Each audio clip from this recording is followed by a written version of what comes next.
Gibutiag sa transmission piston sa Southern Mindanao nga magpahigay ng grupo og transport strike sa Miyerkules, December 27 sa Davao City.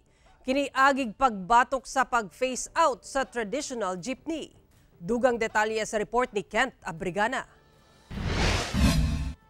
Sakit ni para sa buha ng mga driver o operator, small operator na mawadan ang inabuyan. Nga naman, so pipila na lang ka mga adlaw, bulan, mawala na media sa kadalanan. Pipila ka adlaw una ang December 31 consolidation deadline. Nagpaigay og street press briefing sa Davao City ang grupong Transmission Piston atong Biyernes.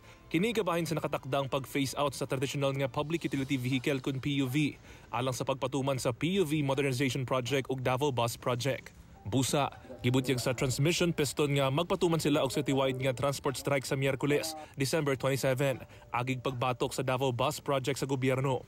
Matod nila, kapin 6,000 ka mga driver ang posible nga maapektuhan. Tama lang sa December 31 eh. So, pwedeng may tabo nga pulurom na ang tanang sakyanan na magdagan din syudad sa Davao. Ang ingon sa LTFRB, no? Ingon sila nga dili pa may tabo by 2024. Siguro mag-take effect by 2025, no? Pwede bang makapangayo og kanang memorandum, no? Nga mag-take effect by next year ba o the following years? So wala sila yung mga ingana nga pwedeng ihatag sa tuwa.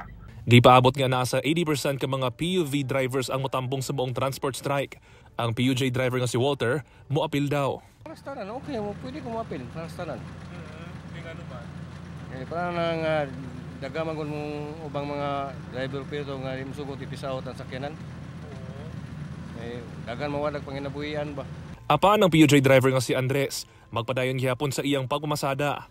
Para kaniya, mangita na lang kini og ubang panginabuhian kung ma-phase out na ang mga PUJ. Kami nagpaabot man mi nga madayon tong pag-phase-out kay pabayad ba mig bayaran mo mig 80 niya ang operator 100,000.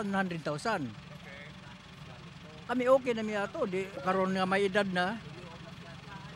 Wa matay lang masan. Busa nabalaka ang ubang commuter sa posibleng nga strike. Hasol gid kay siya kay labi na adto ka sa trabaho, malate ka, daghag sa gabal sa kadalanan. Ug madayon ni, amo gyud mahimuan ni sir. O gyud mahimuan na. So Busa, nangandam ang LTFRB 11 alang sa mga posibleng maapektuhan sa nakatakdang transport strike karong Miyerkules.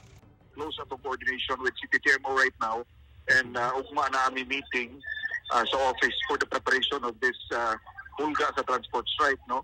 So ato pong gipatawag ang mga bus operators for them to help us if in case na yung mga stranded na mga pasahero. Kauban si Jojo Solarte sa kamera. Ako si Kent Abrigana para sa One Mindanao.